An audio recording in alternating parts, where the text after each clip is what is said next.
क्या यीशु सच में कब्र से जीवित हुए थे? आज हमारे पास यही वीडियो अनुरोध है।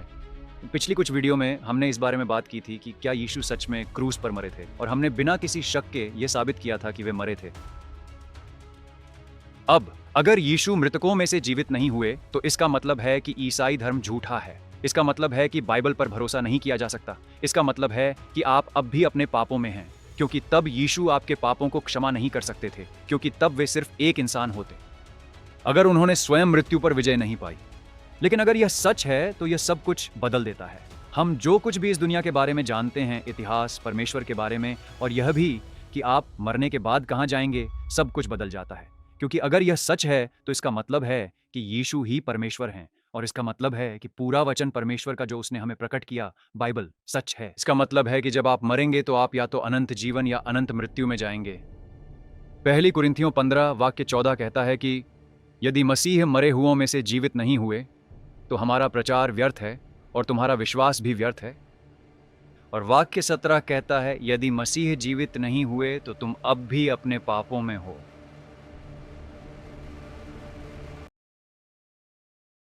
इसलिए हम इस सवाल का सच कैसे जान सकते हैं? अच्छा, हमें सबूत को देखना होगा। सिर्फ बाइबल की सबूत ही नहीं, बल्कि गैर बाइबल की सबूत भी। इसलिए चलिए पहले बाइबल की सबूत से शुरू करते हैं। हमारे पास सिर्फ एक चश्मदीद गवाह की गवाही या कोई अजीब कहानी नहीं है जो किसी के कहने या किसी अजीब बात पर आधारित हो। हमारे पास कई स्रोत हैं। जहां तक चश्मदीद गवाहों की बात है, हमारे पास मत्ती, मरकुस, लूका और यूहन्ना है। मत्ती 28 वाक्य 6 में लिखा है, वह यहाँ नहीं है क्योंकि वह जी उठा है। मरकुस 16 वाक्य 6, यीशु नासरी वह जी उठा है। लूका 24 वाक्य 6, वह यहाँ नहीं है बल्कि वह जी उठा है। आप इसे वाक्य 7 तक पढ़ सकते हैं। यूहन्ना 20 1 से लेकर 8 तक वाक्य में खाली कब्र और शिष्यों द्वारा उसे स्वयं देखने का वर्णन है।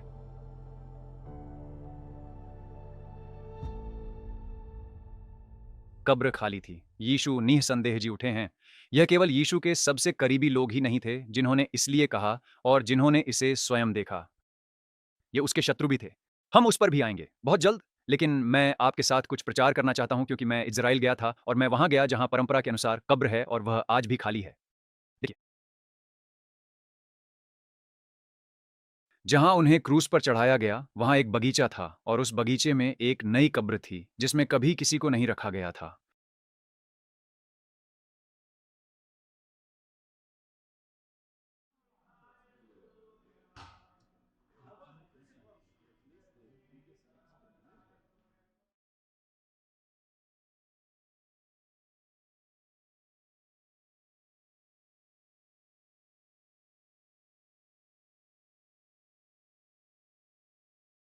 या इसीलिए यह वह जगह हो सकती थी।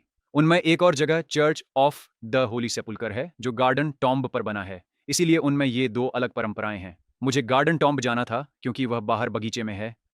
वास्तविक कब्र वहीं है। ये बहुत अधिक स्वाभाविक महसूस होती है, इसलिए मैं यह आपके साथ प्रचार करना चाहता था, क्योंकि यही वह दृश्य होता जैसा वह दिखता। अब हम मत्ती 28 वाक्य 11 में पढ़ते हैं, यहूदी नेताओं ने स्वीकार किया कि कब्र खाली थी। उन्होंने पहरेदारों को यह कहने के लिए पैसे दिए कि शिष्यों ने शव चुरा लिया। अब आप किसी ऐसी चीज के लिए बहाना नहीं बनाते जो हुई ही नहीं। अब हमारे पास और कौन सा सबूत है? यीशु केवल अपने शिष्यों के सामने ही प्रकट नहीं हुए, बल्कि बहुत से लोगों के सामने भी आए। हम एक कुरिन्थियों 15 वाक्य 6 में पढ़ते हैं कि यीशु एक साथ 500 से अधिक लोगों के सामने प्रकट हुए थे, और पौलुस जोड़ता है कि उनमें से अधिकांश अभी भी जीवित हैं। दूसरे शब्दों में यह लगभग ऐसा है जैसे पौलुस कह रहे हों, जाकर उनसे पूछ लो, वे अभी भी जीवित हैं। हम सब जानते हैं कि यह एक तथ्य है कि यीशु मृतकों में से जी उठे, और वे उनके सामने आत्मा के रूप में नहीं बल्कि अपने अनंत शरीर के साथ शारीरिक रूप में प्रकट हुए। लूका 24:41 से लेकर 43 तक वाक्य में लिखा है कि यीशु ने उनके सामने भोजन किया, और प्रेरितों के काम 10 वाक्य 41 में लिखा है कि वे उनके साथ खाए और पिए जब वे मृतकों में से जी उठे थे। इसलिए यीशु लोगों के सामने अपनी आत्मिक रूप में नहीं बल्कि एक भौतिक अनंत महिमा मंडित शरीर में प्रकट हो रहे थे। वह प्रथम फल है ना? बाइबल यह भी कहती है कि हम यीशु मसीह में विश्वास करने वाले, जब हम उनके साथ हमेशा हमेशा के लिए रहेंगे तो हमें भी वैसा ही अनंत शरीर मिलेगा। हम भी खा और पी सकेंगे, जीने के लिए नहीं, बल्कि हमारे पास एक अलग प्रकार का शरीर होगा जो केवल आत्मिक नहीं होगा। मेरा मतलब है, बाइबल कहती है कि वह आत्मिक है क्योंकि वह अनंत है, लेकिन वैसा नहीं जैसा लोग सोचते हैं, जैसे कोई भूतिया रूप हो। हम जानते हैं कि उनमें कोई भूत नहीं है, ये तो बस दानव और स्वर्गदूत हैं, है ना? लेकिन हमें इंसान के रूप में बनाया गया है। हमारे पास एक प्राण है, हमारे पास 5 इंद्रियों वाला शरीर है, लेकिन ये शरीर मर जाएगा और फिर हमें हमारे अनंत शरीर मिलेंगे, पूर्ण शरीर। हमारे पास अब कोई दर्द नहीं होगा, कोई आंसू नहीं होंगे, कोई कष्ट नहीं होगा और हम थकेंगे भी नहीं। लूका 24 वाक्य 39 में लिखा है, यीशु ने उनसे कहा कि मुझे छू कर देखो। यूहन्ना 20 वाक्य 27 में लिखा है, थॉमस ने उसके हाथों को छुआ और उसने सांस ली।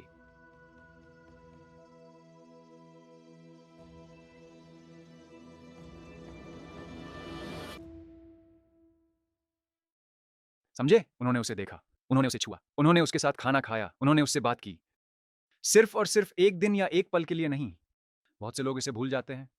और उसने खुद को सिर्फ अपने शिष्यों को नहीं बल्कि बहुतों को प्रकट किया। तभी इतनी बड़ी क्रांति हुई थी। लगभग ऐसा था जैसे कोई विस्फोट हुआ हो और ईसाई धर्म पूरे संसार में फैल गया। क्यों? क्योंकि यह वास्तविक था।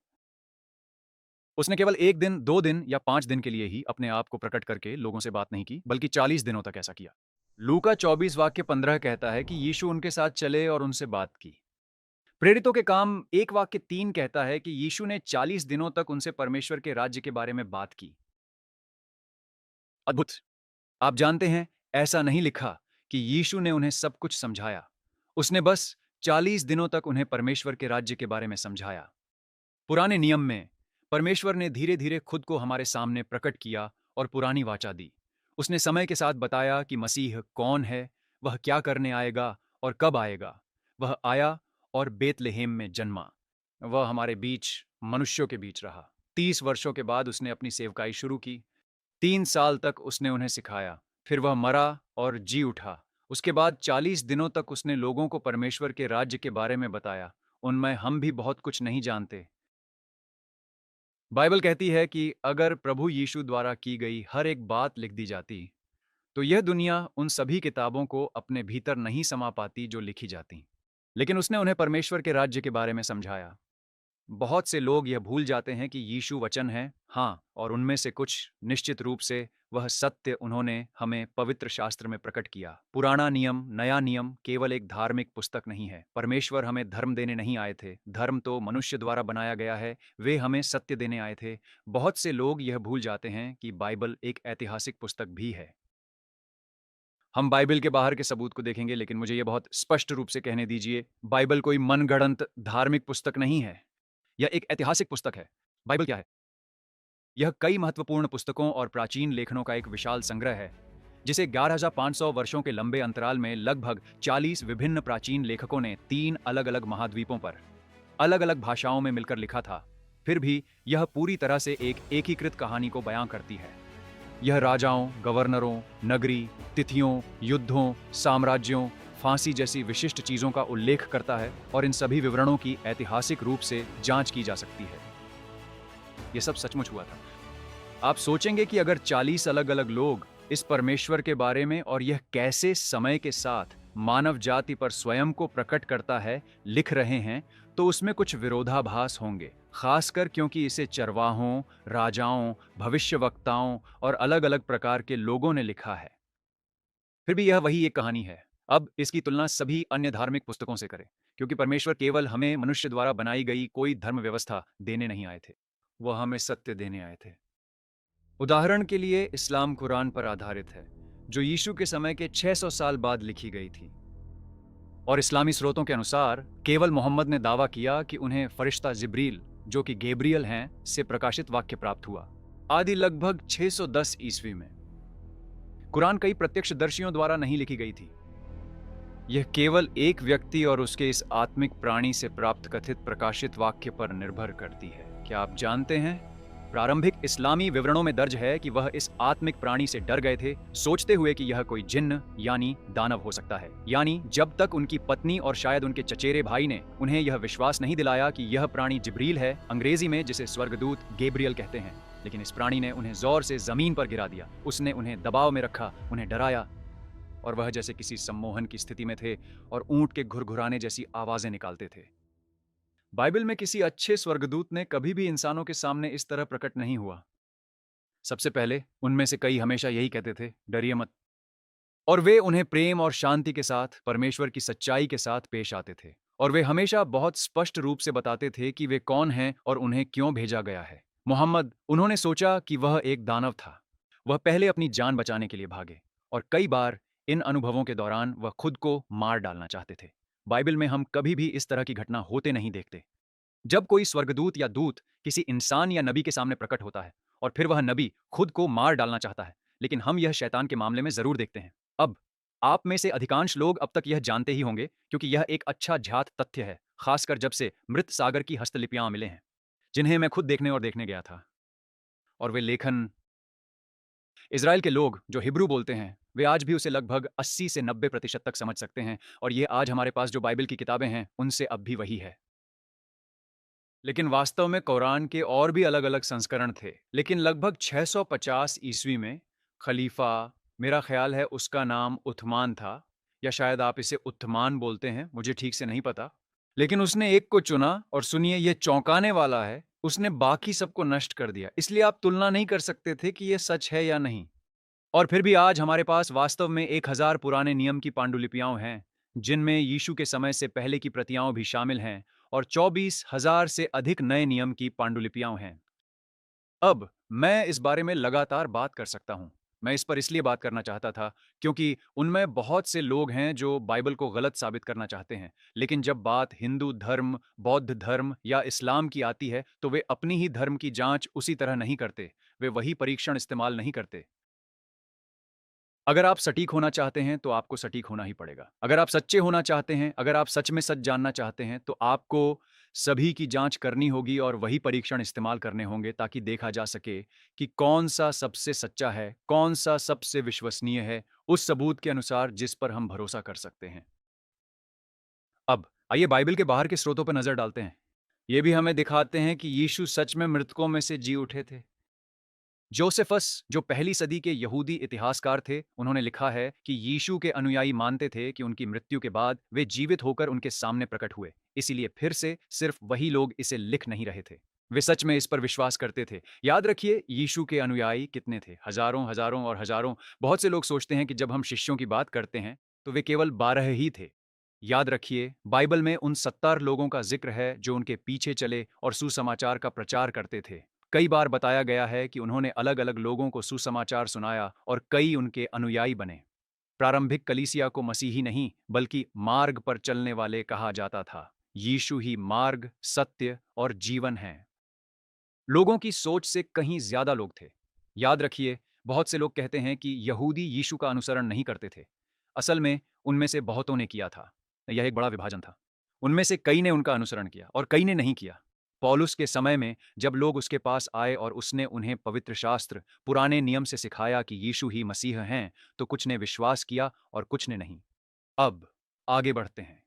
टाकिटस, जो एक रोमन इतिहासकार था, उसने पुष्टि की है कि ईसाई धर्म बहुत तेजी से फैला, जबकि उस पर क्रूर अत्याचार किए गए, और ऐसा किसी जानी पहचानी झूठी बात पर नहीं होता। खुद से पूछिए, क्या आप ऐसा करेंगे अगर आपने यह झूठ गढ़ा हो? और अगर आप लोगों को यह झूठ बताते हैं, तो क्या आप उस झूठ के लिए इतनी क्रूरता से मरने के लिए तैयार होंगे, जैसे उल्टा लटकाया जाना, शेरों को खिलाया जाना, पत्थर मारे जाना और भयंकर अत्याचार सहना? आप सब कुछ खो देंगे। क्या आप ऐसा करेंगे? क्यों? अच्छा, कुछ पागल लोग ऐसा करें, लेकिन ये हजारों ईसाई थे जिन्होंने अत्याचार सहा। लाइनी दी यंगर, अगला व्यक्ति, रोमन गवर्नर, उसने दर्ज किया कि ईसाई यीशु को परमेश्वर के रूप में आराधना करते थे, और वे उसे नकारने के बजाय मरने के लिए तैयार थे। फिर से, आप जानबूझकर यातना सहने और भयंकर अत्याचार झेलने के लिए तैयार नहीं होंगे अगर आप किसी झूठ पर विश्वास करते हो। और मेरे लिए यहाँ सबसे मजबूत सबूत में से एक है जो मैं देखता हूँ, यह है कि यीशु मसीह के पुनरुत्थान से पहले शिष्यों ने क्या किया था? उन्होंने उसे छोड़ दिया था। वे भाग गए थे। आप जानते हैं, बहुत से लोग पतरस के प्रति नकारात्मक रहते हैं, है ना? क्योंकि पतरस ने उसे 3 बार इनकार किया था। लेकिन उस समय बाकी सभी शिष्य कहाँ थे? पतरस उन कुछ लोगों में से एक था जो वास्तव में गया और जानना चाहता था, और ये उसके लिए कठिन था। लेकिन बाकी सब कहाँ थे? लेकिन फिर पुनरुत्थान के बाद हम उनमें से सभी में 180 डिग्री का बदलाव देखते हैं। कोई एक नहीं, सभी। विशेष रूप से पवित्र आत्मा प्राप्त करने के बाद सभी ने खुलेआम, सार्वजनिक रूप से, बिना किसी डर के सुसमाचार का प्रचार करना शुरू कर दिया। साहस, सत्य और पवित्र आत्मा की शक्ति के साथ। हर एक प्रेरित को सताया गया, अधिकांश को मार डाला गया, और किसी ने भी अपने विश्वास से इनकार नहीं किया। यूहन्ना उन आखिरी चेलों में से एक था जो बचा था, और मुझे विश्वास है निश्चित रूप से यीशु ने उसे इसलिए बचाया ताकि वह बाइबल की आखिरी किताब प्रकाशित वाक्य लिख सके, जो हमें आज भी बताती है कि भविष्य में हम क्या उम्मीद कर सकते हैं। देखिए, कहानी का अंत पहले ही लिखा जा चुका है। हमारा घर यीशु मसीह के साथ है, मसीह के, और हम सब उस दिन का इंतजार कर रहे हैं, और मुझे विश्वास है कि हम अंजीर के पेड़ वाली पीढ़ी में हैं, जिसका अर्थ है कि यीशु का दूसरा आगमन हमारे समय में हो सकता है। मैं आपके लिए उस वीडियो को इस वीडियो के अंत में एंड स्क्रीन पर जोड़ दूंगा, शायद वीडियो के विवरण में भी। लेकिन यह अद्भुत है कि इन सभी लोगों ने निडर होकर यीशु का अनुसरण किया, और वे सबसे क्रूर तरीकों से मरने के लिए भी तैयार थे। इनमें से किसी ने भी अपने विश्वास से इनकार नहीं किया। देखिए, झूठे लोग हमेशा दबाव में टूट जाते हैं, लेकिन जिन्होंने सत्य देखा, जिन्होंने यीशु को अपने सामने प्रकट होते और उनसे बात करते देखा, वे जीवन की बड़ी तस्वीर को जानते और समझते हैं, और वे इसके लिए मरने को भी तैयार हैं। उन्हें पता है कि वे मरने के बाद कहाँ जा रहे हैं। आपका क्या? क्या आपको पता है? क्या आप तैयार हैं? क्योंकि मृत्यु हम सभी के लिए आ रही है। उस घड़ी की हर टिक आपको मेरी तुलना में आपकी मृत्यु के और करीब ले जा रही है। मैं तैयार हूं। मुझे उम्मीद है कि इस वीडियो के बाद आप भी तैयार हो जाएंगे। सबूत का एक और हिस्सा शाऊल है। वह उन लोगों में से एक था जिन्होंने प्रारंभिक चर्च को सताया था। वह यह नहीं मानता था कि यीशु मसीह ही मसीहा हैं, जब तक यीशु ने दमिश्क के रास्ते में उसे दर्शन नहीं दिया, और फिर सब कुछ पूरी तरह बदल गया। मैं वास्तव में वहां गया था, सीरिया की सीमा तक, जहां से आप दमिश्क का रास्ता देख सकते हैं। मैं आपके साथ वह अनुभव प्रचार करना चाहता हूं। इसलिए आज हम जहां हैं वह सीरिया की सीमा पर है। आप सीरिया को ठीक वहीं देख सकते हैं। और हम यहाँ इसीलिए हैं क्योंकि ये वह सबसे नज़दीकी जगह है जहाँ तक हम पहुँच सकते हैं, जहाँ आज लियोरा हमें दिखा रही है, दमिश्क का रास्ता। और दमिश्क का रास्ता इसलिए महत्वपूर्ण क्यों है? जो लोग अपनी बाइबल जानते हैं वे जानते हैं कि वही जगह है जहाँ पौलुस, जो पहले शाऊल था, गया था और उसने यीशु को देखा था, और वहीं उसकी जीवन में परिवर्तन आया, और वहाँ से, उसी क्षण से, निश्चित रूप से 3 दिन बाद वह पहले अंधा हो गया था। लेकिन आप जानते हैं, उसके बाद वह पूरी तरह बदल गया। उसने सुसमाचार प्रचार किया और नए नियम का अधिकांश हिस्सा लिखा। यही वह जगह है। देखिए, यह स्वयं यीशु का सत्य था कि वही परमेश्वर है, जिसने पौलुस को नाटकीय और पूरी तरह से बदल दिया, कि उसने सब कुछ, अपनी पूरी जिंदगी छोड़ दी। और अगर आप पढ़ें, क्योंकि उसने नया नियम का अधिकांश हिस्सा लिखा है ना? अगर आप उन सभी पत्रियों को पढ़ें और देखें कि उसे क्या-क्या सहना पड़ा, और फिर भी वह कहता है कि उसका जीवन उसका अपना नहीं है, उसका जीवन मसीह है। और आप समझते हैं कि यह कोई अजीब या पागल व्यक्ति नहीं है जो सब कुछ छोड़ देता है। वह एक शिक्षित व्यक्ति था, और यहूदियों के बीच सम्मानित लोगों में से एक था। वह व्यवस्था को जानता था। दोस्तों, आज आप सबके साथ यहाँ होना बहुत अच्छा लग रहा है, लेकिन मुझे एक छोटी सी मदद चाहिए, क्योंकि मुझे एहसास हुआ है कि आप में से लगभग 70 से 80% लोग ये कभी नहीं जान पाते कि मैं हर हफ्ते नए वीडियो कब अपलोड करता हूँ, क्योंकि आपने हमारे चैनल्स पर नोटिफिकेशन बेल नहीं दबाई है। अगर हमारे वीडियो आपको प्रभु में बढ़ने में मदद करते हैं, तो क्यों ना सब्सक्राइब बटन पर क्लिक करें अगर आपने अभी तक सब्सक्राइब नहीं किया है, और फिर ऑल यानी ALL पर क्लिक करें, ताकि जब भी हम नया कंटेंट अपलोड करें, आपको हमारे सभी वीडियो की सूचना मिल सके। इसी तरह आपको पता चलेगा कि नया वीडियो कब आया है, और आप अब कुछ भी मिस नहीं करेंगे। आपके समर्थन के लिए धन्यवाद। मेरी टीम और मैं, हम सच में इसकी सराहना करते हैं। और जब आप यहाँ हैं, तो क्यों ना हमें एक थम्स अप दें और इस वीडियो को सोशल मीडिया पर हर जगह प्रचार करें, क्योंकि इससे यूट्यूब को लगेगा कि अरे, ये एक अच्छा वीडियो है, इसे शेयर किया जा रहा है, इसलिए चलिए इसे और ज्यादा लोगों तक पहुंचाते हैं। इसी तरह आप हमारी मदद कर सकते हैं सुसमाचार को फैलाने में और मसीह के लिए और अधिक जीवन बचाने में। अब आइए आज के संदेश पर वापस चलते हैं। ये सच है। यही वह मसीहा है जिसका हम सदियों से इंतजार कर रहे थे। उसने यीशु का अनुसरण करने के लिए सब कुछ त्याग दिया। देखिए, आज के सभी अन्य धार्मिक संस्थापक जो बाद में भी आए, वे मर चुके हैं। वे इंसान हैं, लेकिन यीशु मसीह की कब्र खाली है। वह जी उठे हैं। वह राजाओं के राजा हैं, प्रभुओं के प्रभु हैं।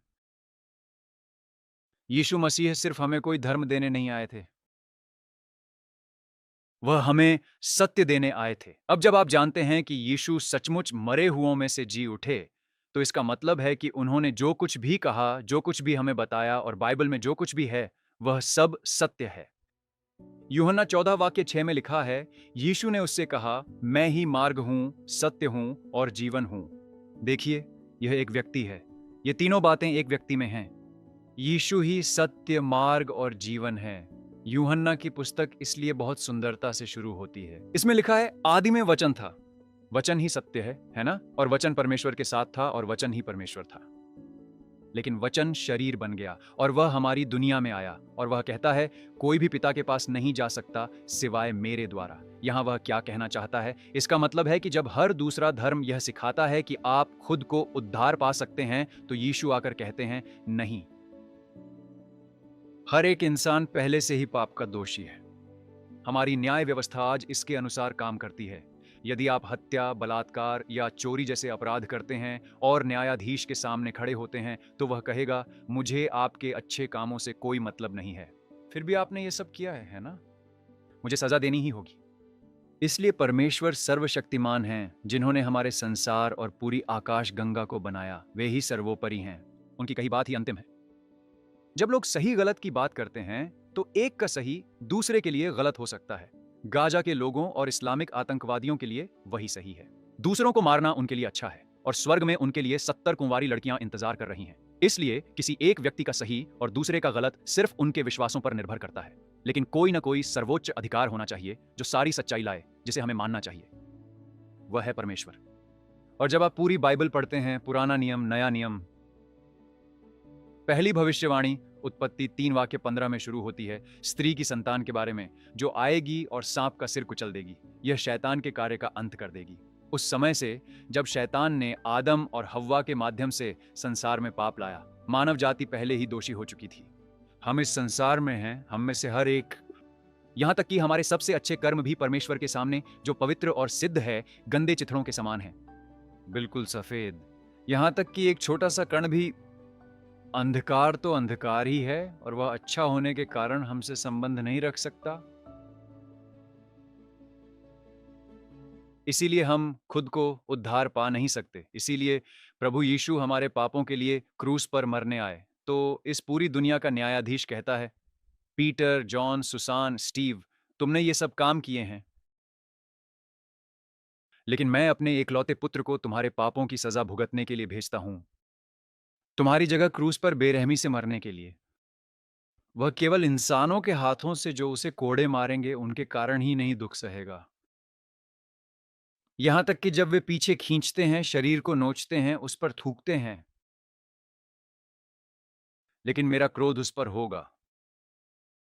क्रोध सारे पापों के लिए न्याय संगत दंड, जिसमें तुम्हारा पाप भी शामिल है, मेरे पुत्र पर होगा और वह मरेगा। लेकिन 3 दिन बाद वह फिर से जी उठेगा, क्योंकि वह परमेश्वर है और वह पाप, मृत्यु और शैतान पर विजय प्राप्त करेगा। अगर आप इसे स्वीकार करते हैं कि यीशु ही पिता तक पहुंचने का एकमात्र मार्ग है, यूहन्ना 14 वाक्य 6 सही है। यीशु ने कहा, मैं ही मार्ग हूं, सत्य हूं और जीवन हूं। मेरे बिना कोई भी पिता के पास नहीं आ सकता। इसलिए अगर आप स्वीकार करते हैं कि यीशु ने आपके पापों के लिए आपकी जगह क्रूस पर प्राण दिए, तो परमेश्वर आपको धर्मी घोषित करता है और आप उद्धार होंगे।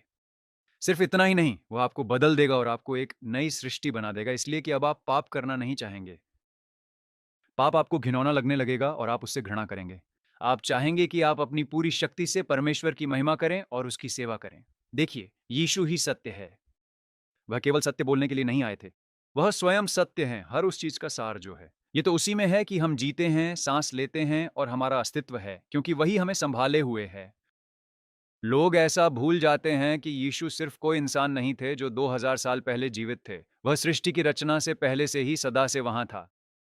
वह उस महिमा की बात करते हैं जो उन्हें अपने पिता के साथ थी।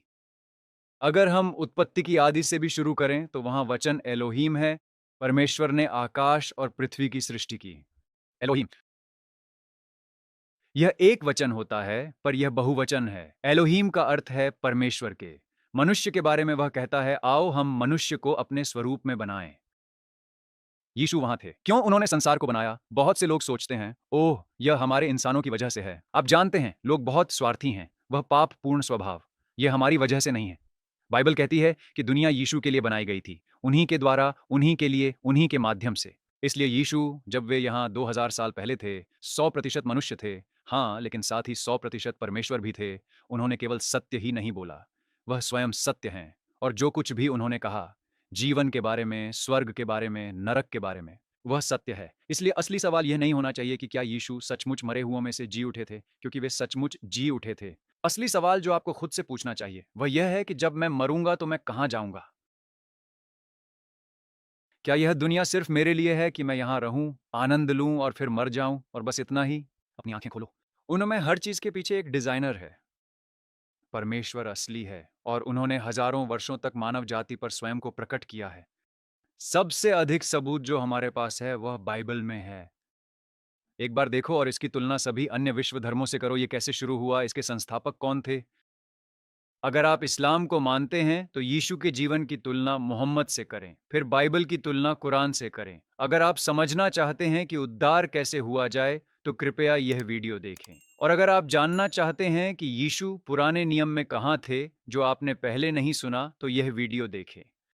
मेरे चैनल पर और भी कई वीडियो हैं जिन्हें आप देख सकते हैं अगर आपके पास यीशु के बारे में और सवाल हैं। अब जाने से पहले सब्सक्राइब करना याद रखें और कभी ना भूलें कि परमेश्वर आपसे प्रेम करता है और मैं भी तुमसे प्रेम करता हूं। अलविदा।